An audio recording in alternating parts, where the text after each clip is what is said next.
Hi, I'm Paul Friedman. I'm the founder of the Marriage Foundation, and this topic is how to avoid arguments in marriage. And I used to be a divorce mediator, so I was an expert in communication. Before I did work in the divorce industry, which I regret now that I'm saving marriages, I actually taught communication in business. So I have quite a background in communication, and just as healthy communication is on one side, disastrous communication is on the other. Arguments fit under the umbrella of disastrous communication. I know it's not seen that way by most marriage quote-unquote experts, but when I got into this, I didn't get into it as a therapist, as someone who was educated in Western psychology, and I have nothing against Western psychologists. They're wonderful people who are trying their best to help others, but they're so mistaught. They don't have typically a lot of experience in life. They went from college into the theoretical world of Western psychology, and then they worked under a psychologist who was trained the same way. So they really don't have their own experience. They weren't taught how to communicate well. And more importantly, they weren't taught about marriage. They don't understand marriage. There is a fear that they have about talking about anything spiritual because they're afraid of crossing a line. But what can be more spiritual than love? What could be more spiritual than happiness? These are the very reasons that we get married. And communication, we're talking about building. What is communication? It is a bridge between two human beings or more. And it should be well constructed. It should be understood. In my books and in our courses that we have courses for men and courses for women, because even that communication is different, and it's a very important topic. We teach marital communication at the Marriage Foundation, not regular communication, not business communication. Marital communication is a very specific type of communication, and it doesn't include arguing. Arguing is not intended to be part of the dynamic that you share with your soulmate. Soulmate. Very deep, isn't it? It's very deep. So here we're going to talk about how to avoid arguments entirely. And your mission should be to eliminate arguments entirely. That's your mission. Doesn't mean you're ever going to achieve it. I know very, very few people who can completely avoid arguments. It happens. We slip. We're only human. But we should know how to avoid. And by following these 10, you want to call them tips or methods, you will avoid 99.5% of all arguments that would have occurred. So let's begin with topics that your partner is bringing up, because it's always based on a topic. That's not where an argument begins actually, but it's where it manifests.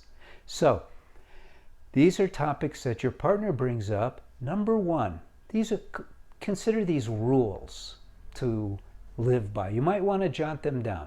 It's going to be easier. This is going to be kind of a lengthy. It could have been, as I was preparing for this, I saw this could have been 3 or 4 different videos, but I wanted to keep it in one realm because it's so important. And so jot these down so you don't have to go back through the video. Number one, when your partner brings something up, stop before you speak.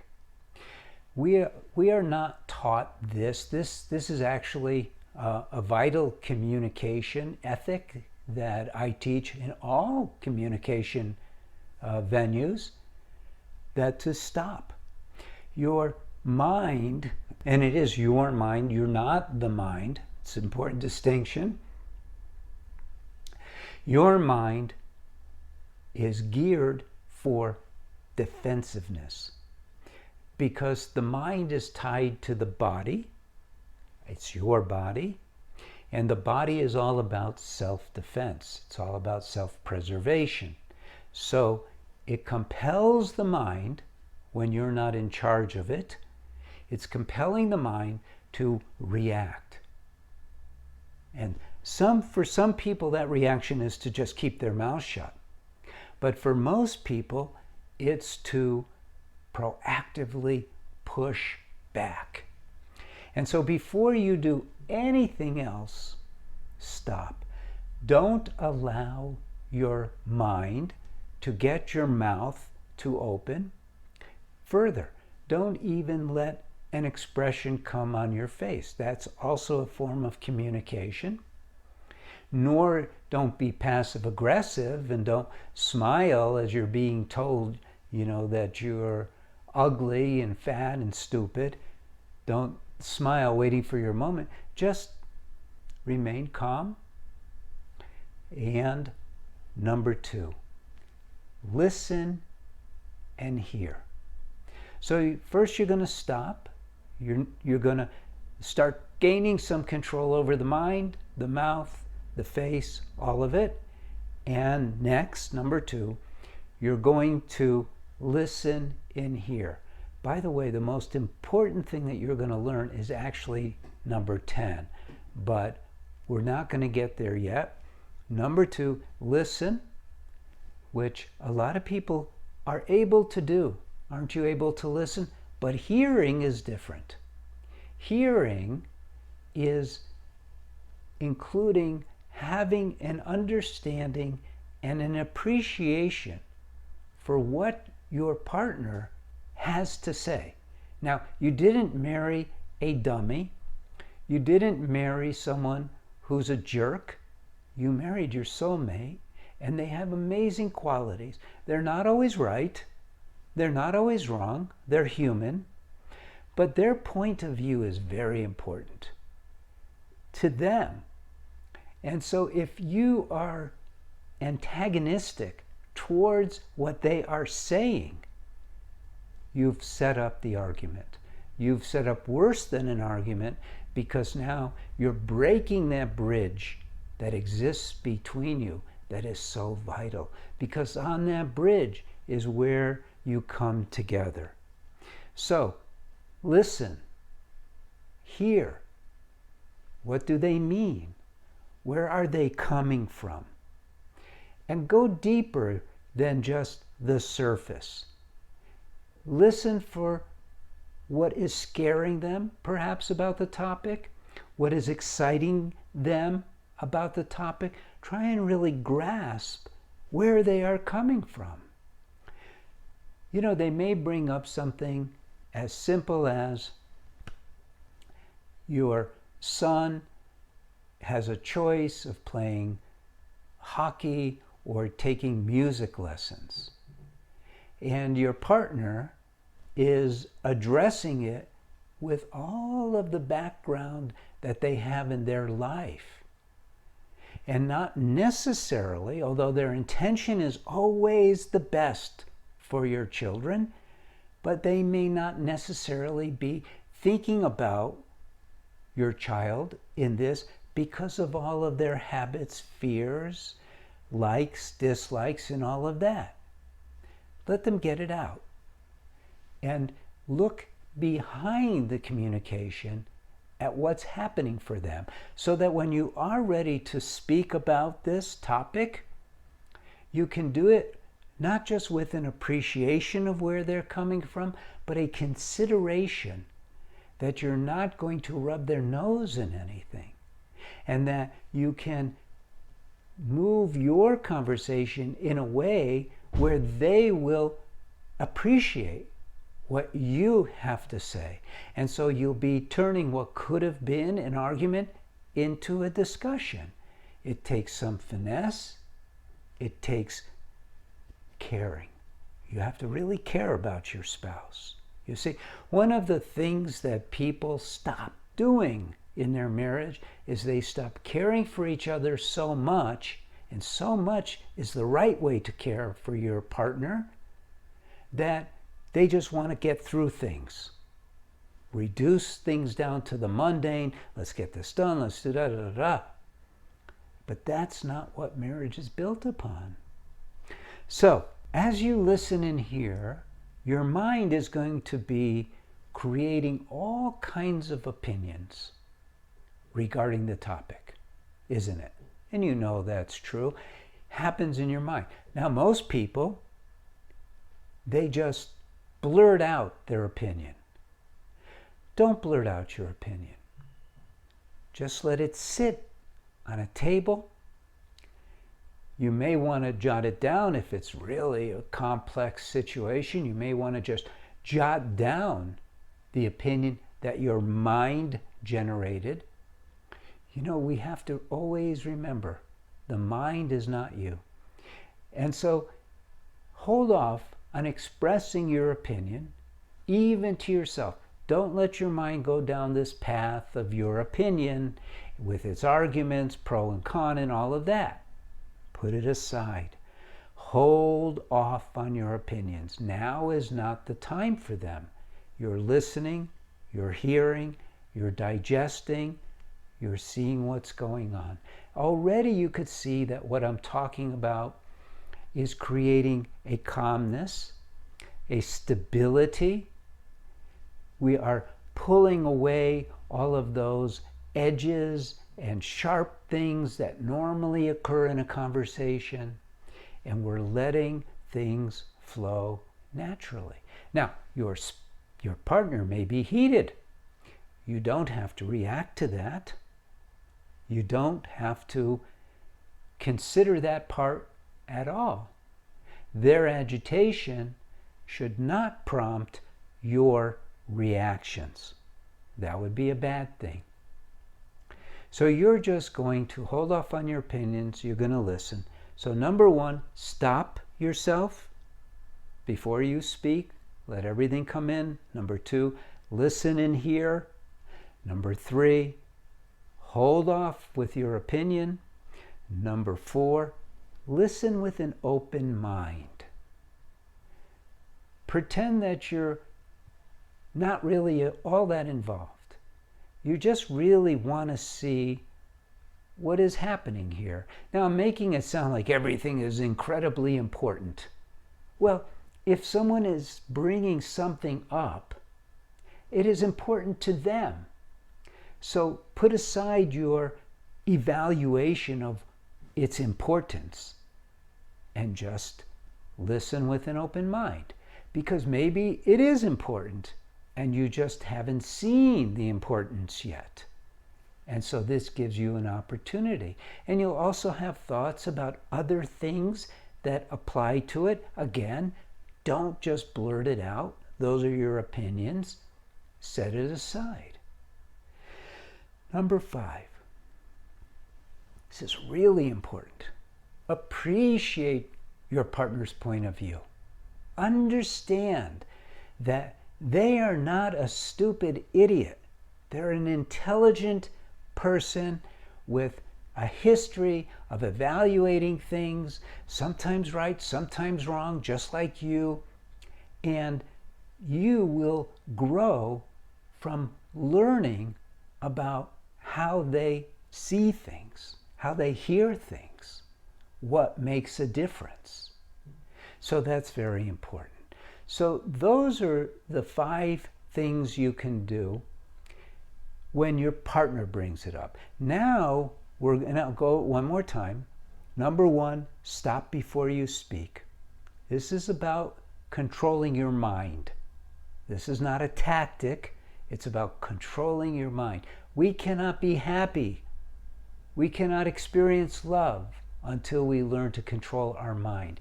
In our courses, it's the very first thing we address. And I have a technique for it called the SO technique, which is stop, evaluate, act with wisdom. It's important, critically important, to learn how to master your mind. I know this is not taught in the world. I know that. And when I got into learning all about marriage, I learned a lot of things that I wasn't aware of before either. But they're amazing, because marriages are intended to be amazing. You didn't get married to live a mundane life and then die. You got married to be happy, to be filled with love. And so there's a lot to learn about marriage. That's why we're here at the Marriage Foundation, to spread these teachings that I've discovered. It'll change your life totally. So now we're going to talk about topics that you want to bring up. So number 6, you could say it's number 1, but let's say number 6, think before you speak. Think about how important this is to you, how important it will be to your partner, and then push off the importance. Turn it into just a light conversation. Most people bring things up with this sense of urgency, this sense of importance, this sense of the world is going to collapse if you're not on board with me, and all of that. Think about how none of those are true.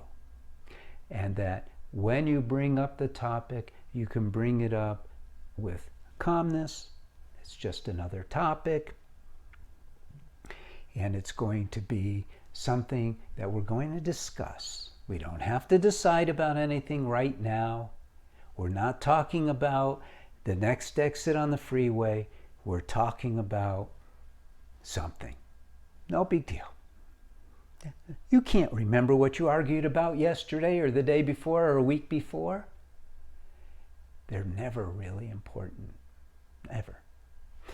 So think before you speak and remind yourself that what you're bringing up is just not earth-shattering. And if it is earth-shattering, bring it down all the notches you need to bring it down to where it's not earth-shattering, to where it's not a big deal, and it's important, but we're going to live no matter what. And we're going to be happy no matter what. Got married to be happy. And then we go to number 7. And this occurs if it's a hot topic. And what I mean by a hot topic, if it's something that is immediate and intense and is quasi-earth-shattering, be careful with your timing. Timing is very important. You don't want to interrupt your partner if they're in the middle of doing something else, and what you're going to bring up is only going to be a big distraction, going to cause nervousness, going to make things screwed up. You want to keep things really even-keeled, which is universally what you want to do. You always want to be even-keeled. Oh, and that doesn't mean you don't have passion about something, but even-keeled nonetheless. Because once something comes out of your mouth, once a look comes on your face, it can create a new dynamic that you don't want. So that's important. Timing is important. So think before you speak. Make sure your timing is right. Number 8, bring up the topic as a discussion. Don't go, hey, I have something really important we need to discuss. Even though you're saying discuss, now it's become something we have to act upon. Another way of saying that is to bring it up as, hey, I have an idea about da-da-da. You see the difference? Just throwing in the word discussion doesn't change it. It's like when these people who tell you, use I statements before you say something and it'll calm things down. No, if you go, I think you're an idiot, that's not really good, is it? So same thing with the word discussion. No, you want to launch what you want to talk about as a discussion and make sure that what you say will be received that way. You know your partner better than I do. You know what will work for that and what won't. Facial expression is always important. If you have an intense facial expression, there's going to be an expectation that it's going to be intense. But if you have a very calm and, hey, I was just thinking about this expression, it'll come out as a discussion. And then as you're going down the road of this discussion, don't change your cadence. Stay relaxed, stay calm. Number 9, be ready for a negative reaction, probably caused by your intensity coming through. So when you see a negative reaction coming, go back to number 1. Stop before you speak. Bring calmness back into yourself. Don't take the negative reaction personally. Just take it as an indication that you blew it. And you might say, no, they were being hypersensitive.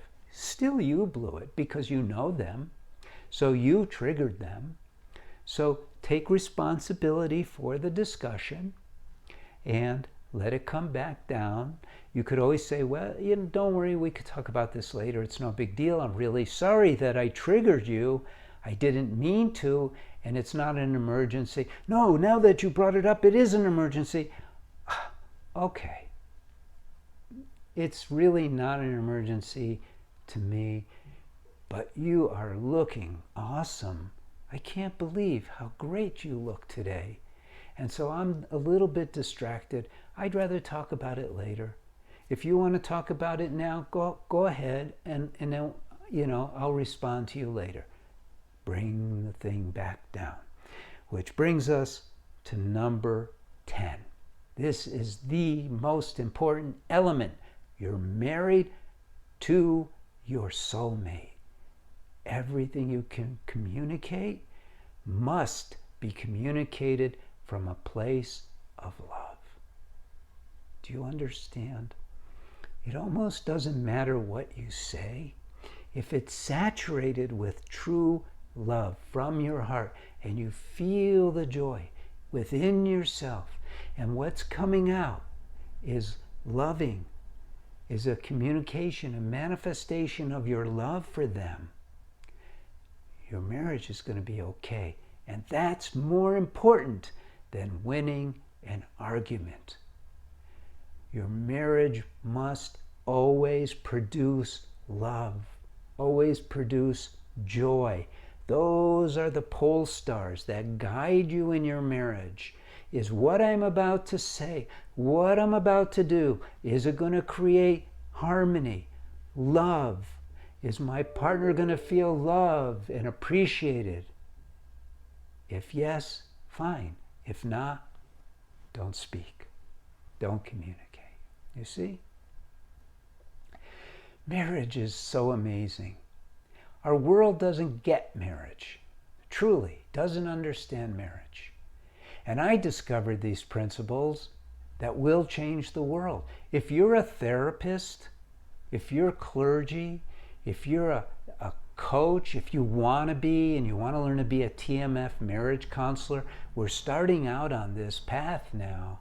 And I trained a lot of them in 2011, 2012, but I can't do it face-to-face anymore. Now we have to use the internet. We have an online course, and that's how we want you to learn so that you can become part of our TMF family. We're here for you. I'm Paul Friedman. I'm the founder of the Marriage Foundation, and we are changing the world with what we have. And I hope that you like this video. I hope you like what we're doing. I hope you visit our website and share with your friends how great this mission is and what we're all about. Thank you for visiting. God bless you, and take care.